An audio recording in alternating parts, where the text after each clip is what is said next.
Olá, seja muito bem-vindo ao programa Conexão Inovativa, produzido pelo Instituto Regeneração Global em parceria com a BML Broadcast Media Lab. Este é o momento de conversar com os responsáveis por soluções já disponíveis para a sociedade. Hoje vamos falar sobre a Flow, Conexão Natural, solução em consciência, compreensão de mundo e sistema, educação, uma iniciativa para valorização e conhecimento sobre a cultura nativa indígena. Ao acessar o nosso portal regeneraçãoglobal.com, basta você descer um pouco a página e encontrará na barra de busca e pode digitar Flow Conexão para encontrar. Donos de uma rica cultura e presentes no Brasil desde antes da chegada dos portugueses, as populações indígenas só foram reconhecidas na Constituição de 88, quando passou-se a considerar a pluralidade étnica como direito garantido pelo Estado. Porém, as pressões econômicas e interesses sempre representaram um grande desafio na garantia desse direito constitucional.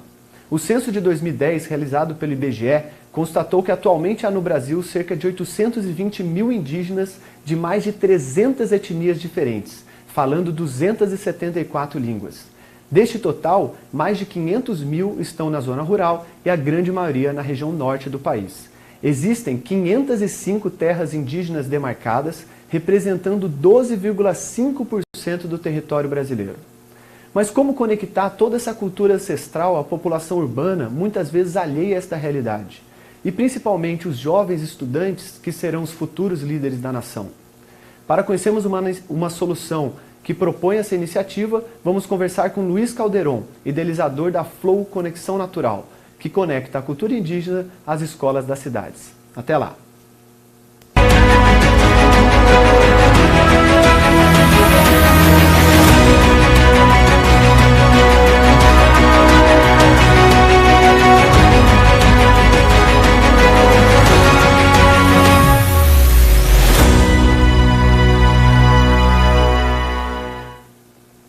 Seja bem-vindo a mais um Conexão Inovativa. Hoje estamos aqui com Luiz Calderon, idealizador da Flow Conexão Natural, para falar um pouco sobre essa solução que leva aí a cultura indígena para as escolas. Ao longo de toda essa edição, que estamos ao vivo nas mídias sociais, você pode enviar uma pergunta, que nós iremos passar aqui e depois as demais perguntas serão encaminhadas para o entrevistado e respondida posteriormente. Então, dá as boas-vindas ao Luiz, tudo bem? Cada dia melhor. Bacana, grato. Luiz.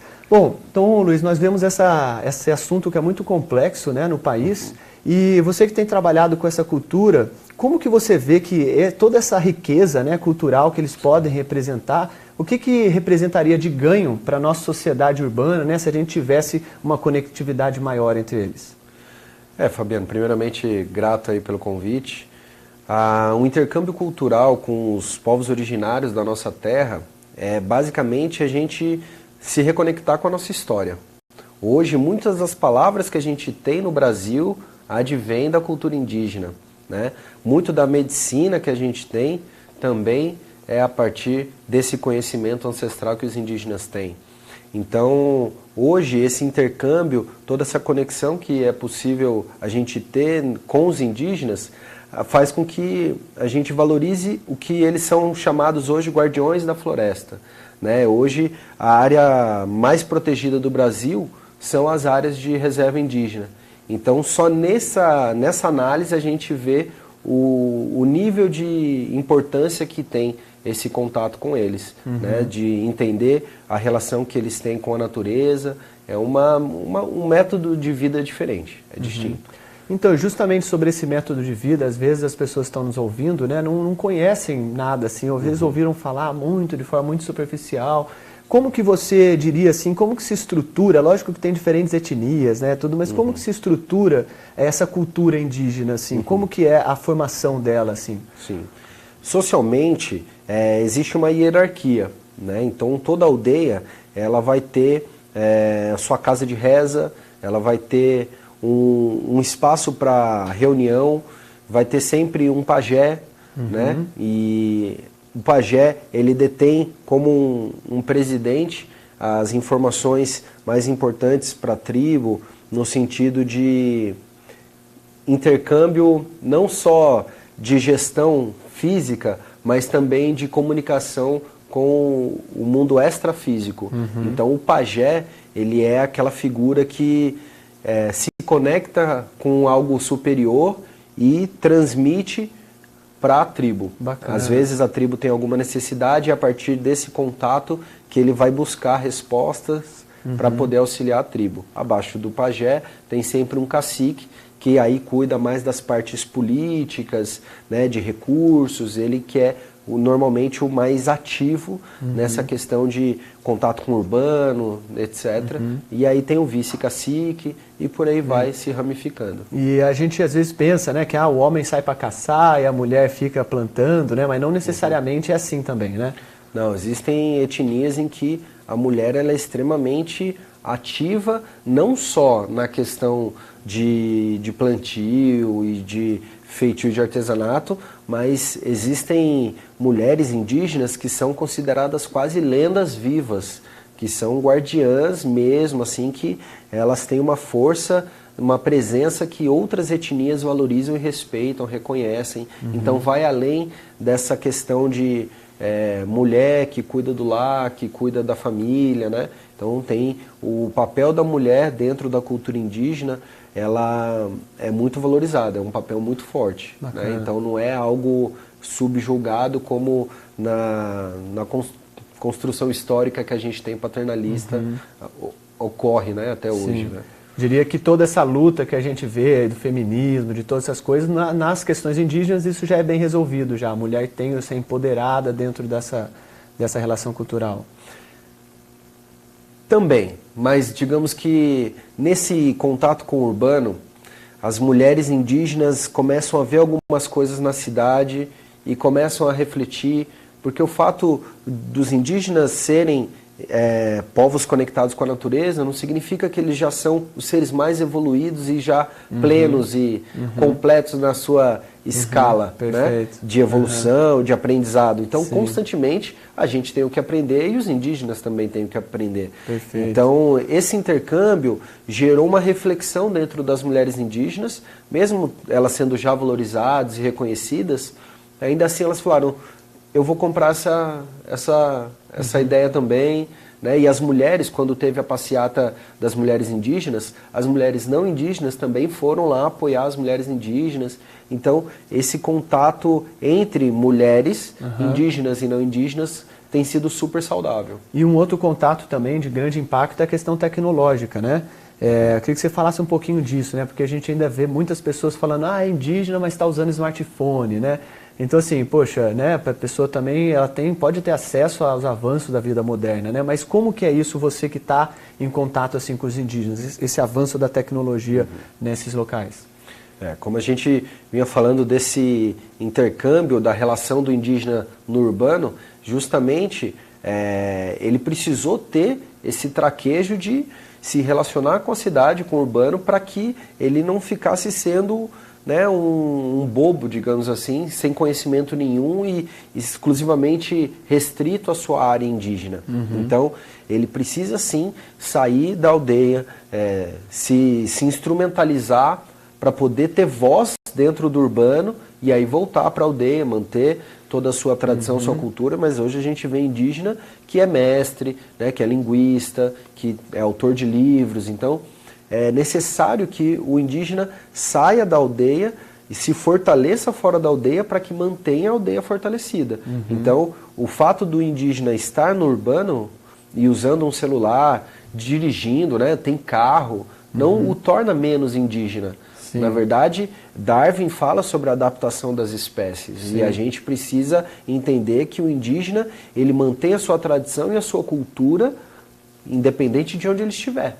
Assim como os gaúchos têm sempre um CTG, né, em qualquer estado do Brasil, eles estão lá. Mas o fato dele não estar com a roupa dele não o torna menos gaúcho. Sim. Então a gente precisa lembrar que você quando tem seu terno, você deixa de ser fabiano, eu quando estou... né, então o indígena continua sendo indígena, dentro da aldeia ou fora da aldeia. Perfeito. Com roupa ou com pintura de genipapo, urucum, argila. Perfeito. E isso poderia até ser uma forma também de defesa cultural desses povos, uma vez que a gente viu ao longo da história, não só no Brasil, na Austrália, com os aborígenes, outros lugares, né, uma grande perseguição, digamos, dessa questão urbana. Essa conexão também pode ser, digamos, uma maneira deles estarem presentes no meio urbano também? Com certeza. A ideia do projeto é justamente gerar esse intercâmbio cultural da cultura indígena com o contexto urbano, né? E justamente a partir disso é que a gente consegue beneficiar os dois lados. Perfeito. Né? O indígena ele precisa estar inserido no contexto urbano, assim como nós no contexto urbano precisamos nos relembrar, saber, perceber a riqueza que a gente tem na cultura indígena, que são os nossos ancestrais. Perfeito. Luiz, aí até começamos a falar um pouquinho do segundo bloco, que aí sim vamos entrar falando de como funciona a Flow Conexão Natural. Então, chama agora o intervalo, onde você vai ver um vídeo aí de uma solução também, e o vídeo do Regeneração Global, e até o próximo bloco para falar como funciona mesmo essa Flow Conexão Cultural Indígenas nas escolas. Até lá!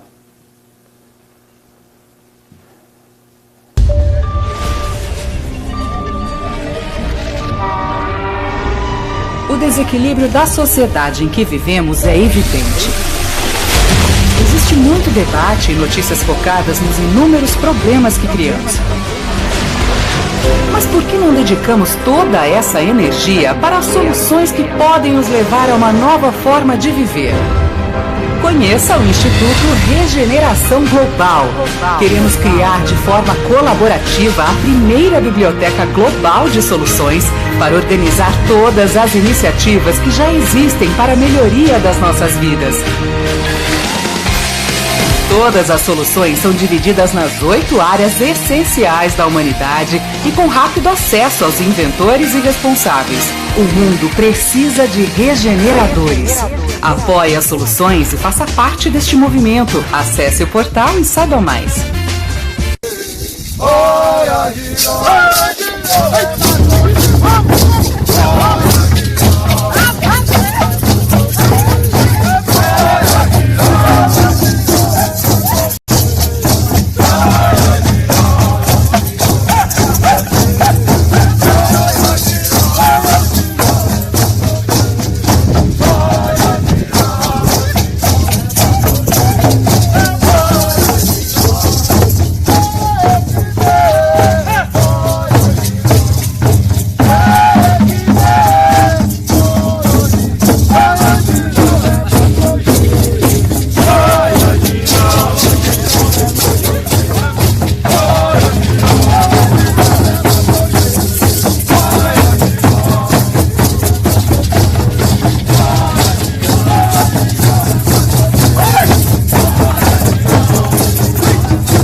Para o Conexão Inovativa, hoje estamos aqui com Luiz Calderon, falando da Flow Conexão Natural. Você pode ver aí no intervalo uma das dinâmicas que ocorreu em um evento ali, dessa integração da cultura com as pessoas ali das cidades, né?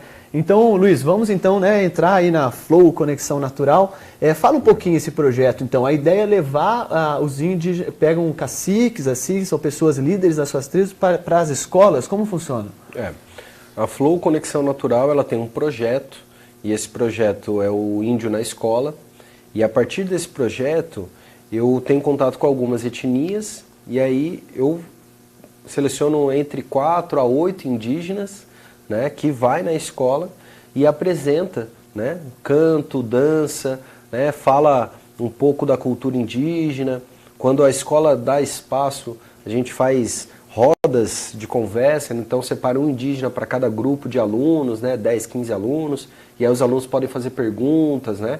Então é bem rico, é bem legal, e é interessante porque os alunos sempre querem ver a sua professora, né, ali aquela situação nova, né? Então tem uma demonstração do casamento, como que é na aldeia, então tem sempre um canto de abertura, pedindo permissão à Mãe Terra para poder fazer essa apresentação. Então é uma apresentação e como se fosse uma vivência mesmo com os indígenas. E são para todas as idades? Como que funciona?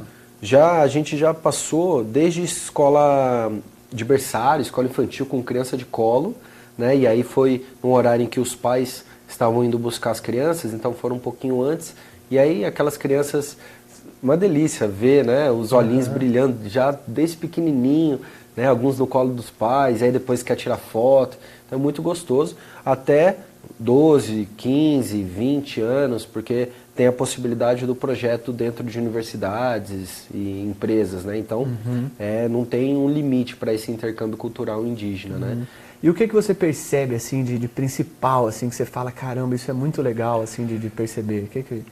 Olha, vou tentar falar de maneira mais racional, para não entrar tanto na emoção, porque as primeiras vezes que eu vi, cada vez que eu via mais, era muito forte, que era quando terminava a apresentação, as professoras reuniam a sua sala, né, falavam, então vamos voltar para a sala. E aí, no caminho de ir para a sala, saía um aluno, voltava e abraçava o indígena. Eu falei, ué, do nada, né? Sim. E aí ele voltava para a fila assim, aí depois de novo ele voltava correndo e abraçava de novo. Olha que legal. E eu achei isso tão curioso. Você sempre vê isso acontecendo. E repetidas vezes eu vi, né, criança que abraça e não quer soltar, né? Então, é um amor por um indígena que a criança nunca viu na vida, né? Só tinha ouvido falar, ou visto num livro. Sim. E aí, pela primeira vez, não só as crianças, como tantos adultos, vê o indígena pela primeira vez, mas muitas crianças têm essa manifestação de amor e de carinho.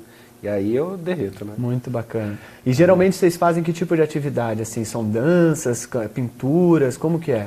Depende sempre do espaço que a instituição de ensino nos oferece. Então, tem escola que fala, Luiz, eu tenho 30 minutos de brecha dentro da grade, né, do currículo escolar, assim, da grade de aulas e tal.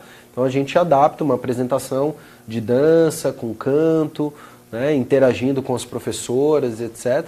Mas se tem mais tempo, a gente faz pintura no rosto, né, o grafismo indígena, aí tem mais espaço para fazer essas rodas de conversa. Então o intercâmbio cultural acontece de acordo com a possibilidade da instituição de ensino. Perfeito. Mas é gostoso demais ver as crianças com o olhinho brilhando e tirando dúvidas, e muitas estudaram. Esse ano, né, já dá uma informação importante, a Unesco definiu 2019 como o Ano Internacional das Línguas Indígenas, justamente por essa questão das línguas estarem desaparecendo.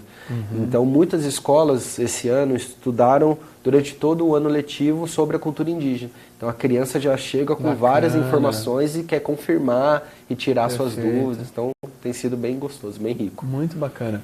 E a gente tem algumas perguntas dos internautas aí que estão nos acompanhando. O Fernando perguntou, até a gente já respondeu, né, qual a reação das crianças quando conhecem o índio pela primeira vez, então acredito que já foi ele respondido. E a Rafaela tem uma pergunta aqui interessante, legal mesmo. Como foi o seu primeiro contato com os índios? Como que começou isso? Olha, começou num evento aqui na cidade de São José dos Campos e que reuniu vários indígenas. Tinha uma área só para os indígenas, né? E nessa época eu estava entrando numa filosofia de vida, né, num estudo e resgate das práticas e costumes dos povos originários da humanidade, então não só o Brasil, mas dos nativos de várias regiões do Brasil, do país, quer dizer. E aí eu precisava de um maracá. E aí, coincidentemente, o primeiro indígena que eu tive um contato mais estreito foi um cacique de grupo da etnia Cariri-Xocó, que é o que está o nome aqui nesse maracá, que foi o Cairá. Né? Bacana. Então, a partir daí, eu organizo eventos também, e aí eu comecei a chamar sempre uma representação indígena para os meus eventos. E aí comecei a ter convite para ir para a aldeia, hospedar os indígenas na minha casa, e nesse momento de hospedá-los, muito aprendizado, muito conhecimento acontecia, e por aí foi. Perfeito.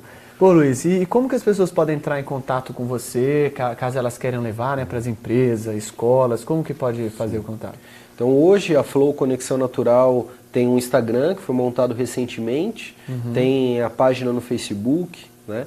E aí pelo contato do direct ou do telefone, você vê na aí tela, consegue, aí vai passar todas essas informações aí na tela. Pelo WhatsApp a gente consegue mandar todo o projeto Índio na Escola, ou excursões para aldeia, tudo isso vem acontecendo gradativamente. Perfeito. E Luiz, poxa, a gente está chegando ao fim, né? Infelizmente, sempre muito gostoso conversar sobre esse tema. Mas antes da gente encerrar, você gostaria de deixar alguma mensagem, deixar alguma né, para quem está nos ouvindo? Olha, os indígenas, eles têm uma maneira de deixar uma mensagem sempre cantando. Então, eu vou começar um canto aqui E aí depois eu continuo ele fazendo uma live lá pela Flow, pra gente não tomar todo o tempo do programa. Bacana. Tá bom? Sou amante do sol, sou filho da terra.